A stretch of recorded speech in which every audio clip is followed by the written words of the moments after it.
Hi everyone. So let's go ahead and take a look at our section 5 of chapter 22 and let's remember where we left off last time. This is where we left off last time. We were going through the life events of the lymphocytes, the T lymphocytes and the B lymphocytes. And this is really going to give rise to the effects of adaptive immunity. So in this section, we're going to focus on this. We're going to be taking a look at formation and selection of T lymphocytes, specifically what's happening in those primary lymphatic structures. So this is going to focus more on maturation than formation. So we'll briefly talk about where they're formed. We already know where they're formed, but then we'll go through the whole process of maturation and select this the selection process that they have to go through. So let's remember where our T lymphocytes and B lymphocytes, for that matter, both T cells and B cells are going to originate in the red bone marrow. Now, once they originate in the red bone marrow, we are going to ship them off. They are going to go to these primary lymphatic structures. Some of them will. We'll talk about how some stay where they were born. Some are going to be shipped off and moved to where they are going to mature. What they do in this whole maturation process or selection process is they're going to get tested. We have to make sure that we are sending out competent B cells and T cells, right? So we're going to go through this whole process of what they have to do in order to be known as immunocompetent. So isn't that kind of clever how they put immunocompetent? They put immuno in front of the competent, and that's exactly what are these competent lymphocytes, the ones that know what they're supposed to be doing, ones that know they're supposed to bind to a particular antigen and how to respond to it, and knowing self from non-self. So this process occurs during development and shortly after birth, and it's going to occur in the maturation is going to occur primarily in those lymphatic structures. So let's focus on T lymphocytes first, okay? So T lymphocytes, remember they are going to be formed in the red bone marrow. And once they are formed in the red bone marrow, they migrate from the red bone marrow to the thymus. And the thymus is going to be where they mature. They're going to undergo this selection process. They're going to undergo this differentiation process as well. So these pre-T lymphocytes, another term for this is thymocyte. It's so much easier to say thymocyte, right? Are going to hopefully complete maturation here in the thymus. If they don't complete maturation, if they fail any part of the test, we'll talk about how they will not leave the thymus. We'll talk about what happens after that.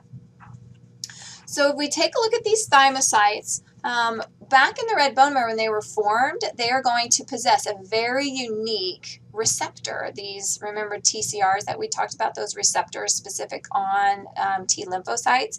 And what's even more interesting is that these receptors are actually genetically determined. So they are results from the acquired knowledge of all the microbes that are found in the environment. So it's really interesting how these receptors come about. And what's really another interesting thing is that there's millions of these different receptors because of the fact that we have millions of these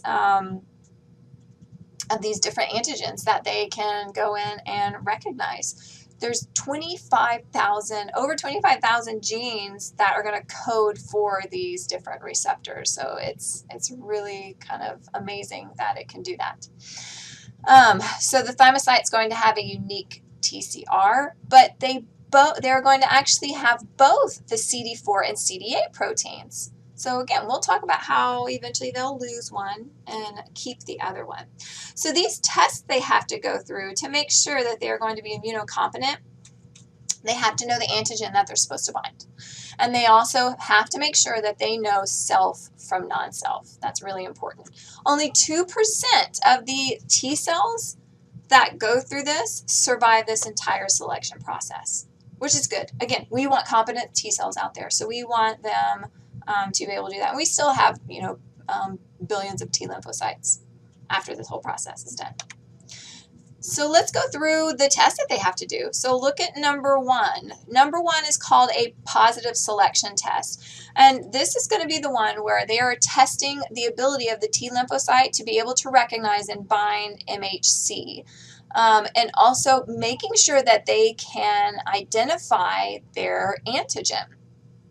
So that's the first thing that they're going in. The way that they're tested is they have these epithelial cells in the thymus, these thymic epithelial cells that just go to the T cell and present the MHC molecule to that thymocyte.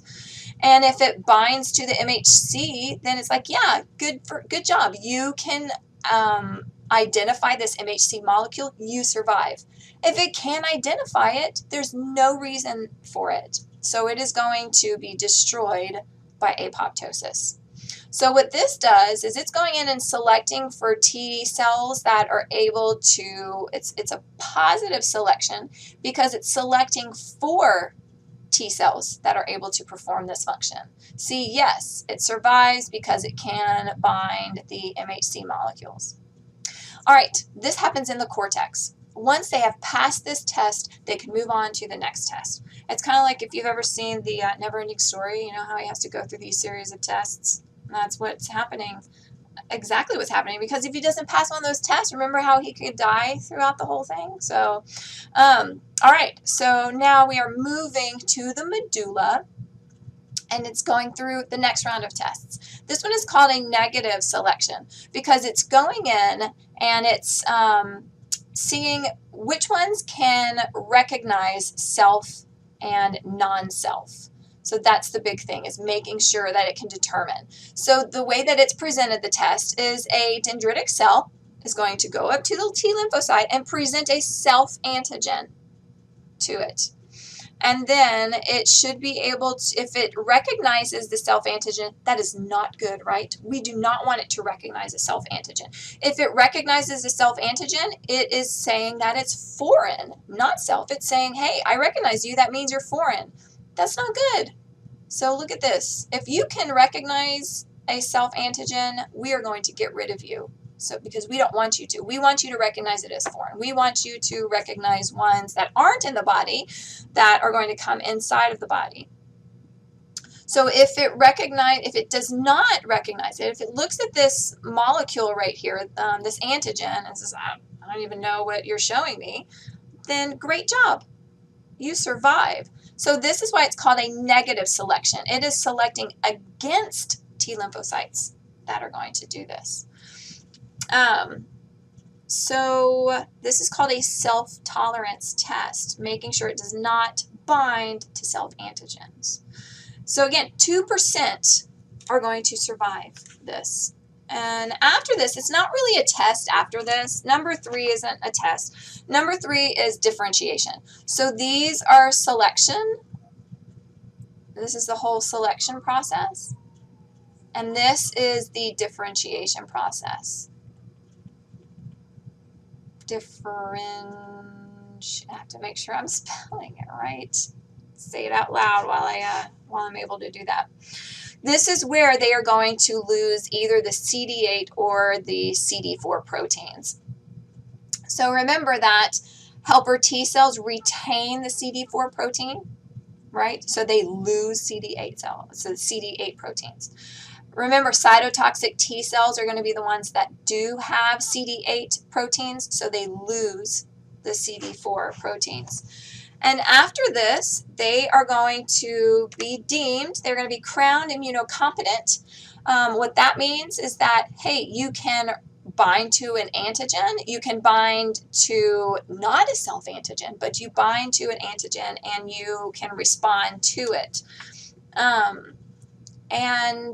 But the thing is that they are going to be naive when they leave.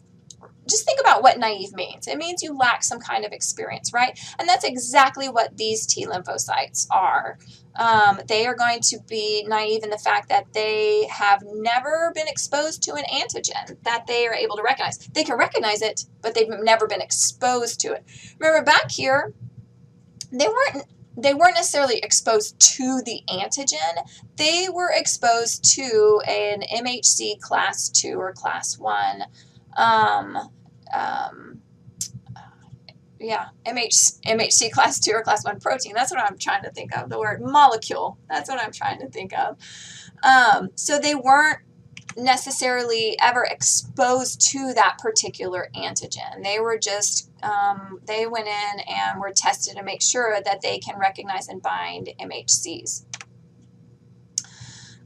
So they're naive because they've never been exposed to the antigen that they're able to recognize. They can recognize it, but they're never exposed to it. So what they do from here is they migrate from the thymus to secondary lymphatic structures. They go to the tonsils. They go to the lymph nodes. They go to the spleen. They just hang out. They just hang out and they just wait for their antigen. They wait to be exposed to their antigen. That's all they do. Now, these T cells and B cells, even though, yeah, most of them do hang out in secondary lymphatic structures, they can leave the secondary lymphatic structures and kind of wander around in the lymph if they want to. But for the most part, they like to hang out in those secondary lymphatic structures. You also have these regulatory T cells or regulatory T lymphocytes. These are going to be special types of CD4 cells. They are formed from T cells that bind self-antigens. What these do, the reason why these are really important is they regulate the whole immune system process. So what they do is they go in and they turn off cell-mediated immunity. They turn off antibody-mediated immunity once the threat is over. So once it goes through what we're going to talk about here in a minute, we're about to talk about the cell-mediated immunity and how T lymphocytes are going to go in and take action against a pathogen. We're going to go through antibody-mediated immunity and how they are going to take action to get rid of the pathogen. Once they've gotten rid of the pathogen, once they're done, we need to be able to go in and say, hey, good job, but we don't need you anymore. That's what these regulatory T lymphocytes are going to do. They're going to be involved in peripheral tolerance. So very important.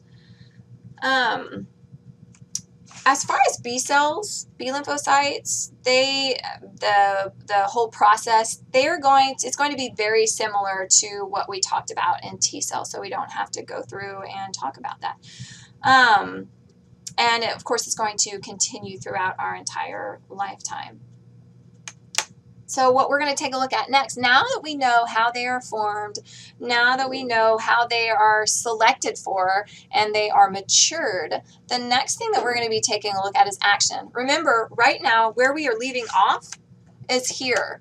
They are hanging out, these naive lymphocytes, these naive T cells, and B cells are just hanging out in secondary lymphatic structures, just waiting for an antigen. So what we're going to take a look at next is what happens when they actually encounter an antigen and what takes off from there.